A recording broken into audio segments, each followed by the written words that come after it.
Amigas y amigos de Metalópolis, ¿cómo están? Qué gusto me da el poder darles la bienvenida a una plática muy especial que estamos por tener con Gabriel Franco, vocalista, guitarrista y fundador de la banda Others, banda estadounidense que se dedica a mezclar al heavy metal con elementos góticos, punk y algo más. Así que sin más, vamos para allá. Hi Gabe, welcome to Metalópolis Podcast. How are you? Doing great, man. Thank you for having me. I dig the name of the podcast too. It's a pleasure to have you here. So, On Two Others are coming back to Mexico really soon, and you guys are gonna play for the first time in Mexico City. How do you feel with this return to Mexico? Oh, really excited! First time ever in Mexico City. As some people may know, the last time we were there was in Leon in Guanajuato or Mhm. Guanajuato something. And yeah, that was awesome. Candelabra Metal Fest. But I'm excited to get into a club in front of our fans specifically, and put on a nice long hard rocking set. Yes, yeah, I'm really sure that a lot of fans are waiting for this opportunity. And to talk a little about On Two Others, the sound of your band is like a mix of gothic rock with heavy metal and even some punk elements, I would say. How challenging or easy is for you to take these musical elements and put it all together in the sound of On Two Others?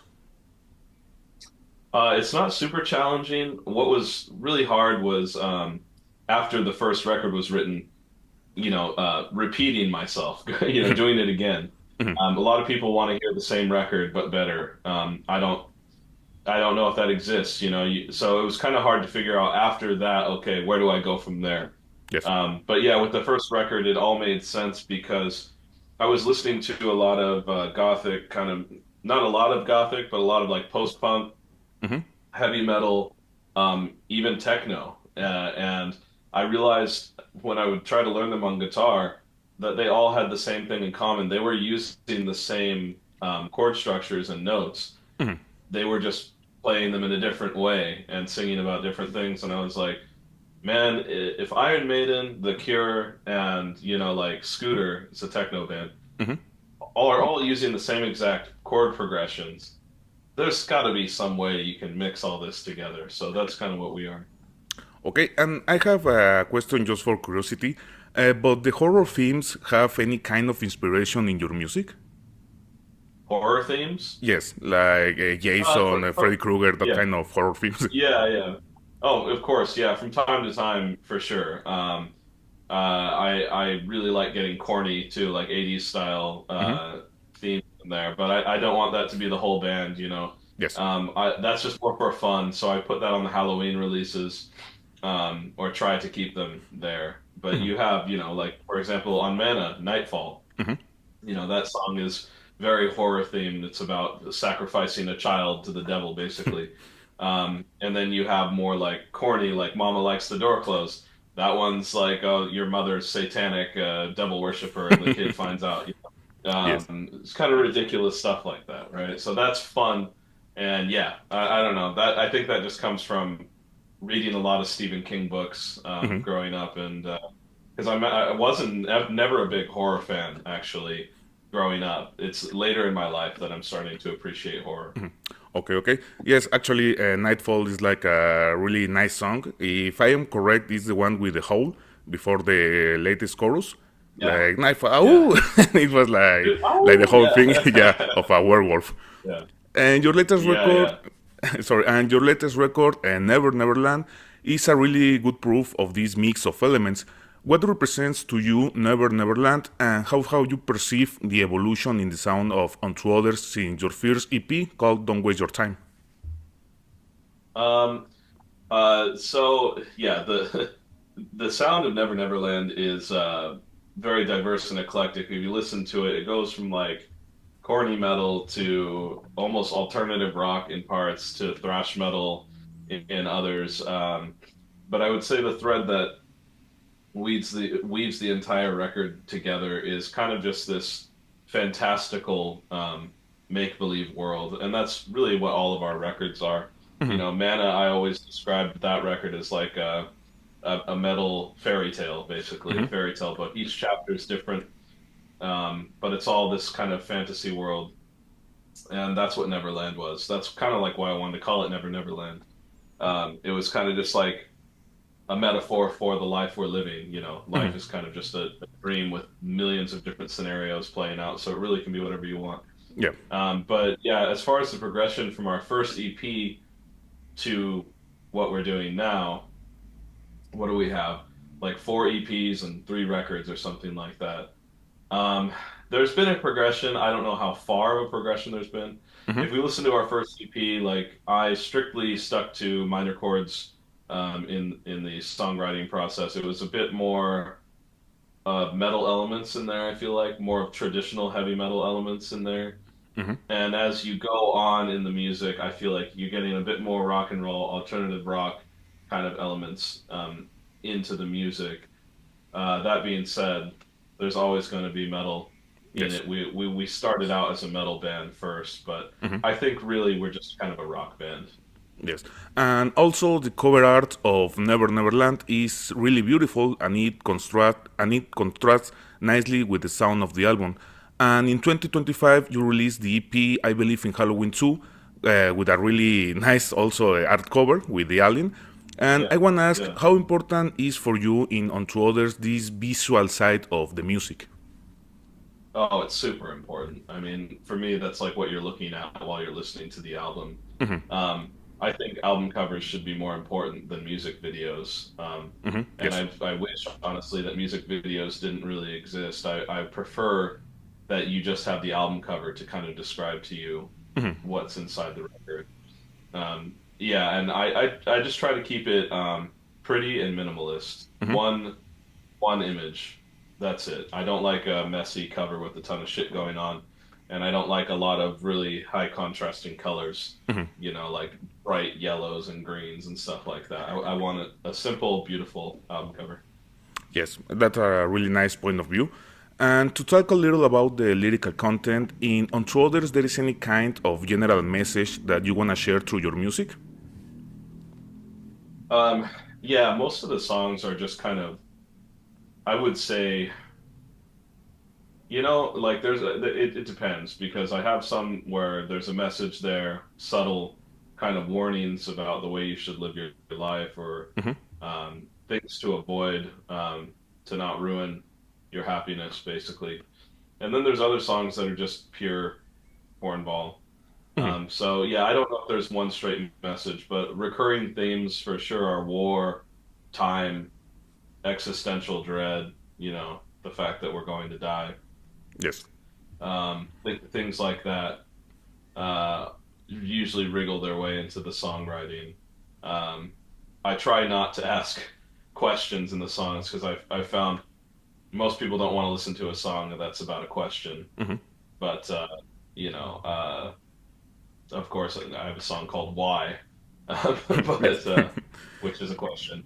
But yeah, like I don't know. I just write about whatever seems fun and whatever tickles my fancy at the time. And also, Unto Others is a band with an extensive discography. Can you share with us how you know when it's time to go into the studio to record new music, and what is your favorite part about this creative process? Um, well, I'm always writing. Hmm. I usually go into the studio as soon as possible because otherwise I just get a backlog of demos that Hmm. aren't being worked on. Um, so the studio happens usually every 2 years with other little small studio trips in between once per year to like work on various other knickknacks and odds and ends, like if we're doing an EP or something. Um, and what was the second half of that question? And what is your favorite part of this creative process of Oh, making new yeah. music? Sitting down and writing a new song for sure. Hmm. Playing around with melodies. I love just taking my guitar and seeing what I can create. That is for sure the most fun. And then it gets a little harder with trying to write lyrics. I felt like when I was, starting the band, I had a lot more to say. Hmm. But the problem is I said it. And Yes. so, that's what you find with the first record, you're like, I've been wanting to say these things for so long, and then you do, and then you're like, okay, another record, and you're like, I said everything. Hmm. you know? So now you got to figure out, all right, well, what else do you got to say? What else? And I'm like, I don't know. In fact, several times I've been trying to write music and I'm like, I don't have anything to say. I don't really know if there's anything I care about Hmm. enough to sing about. And then something will pop out at you and you go, ah, Yeah. that'd be cool. You know? And to go from the studio to the live presentations, with Onto Others, you have played in many stages around the world. What is the most fun and maybe the less fun part of the tours? The most fun part of touring is, well, I really like the moment the second you're done playing, because it feels like you just, it feels like you've accomplished something, and my work for the day is over, Hmm. right?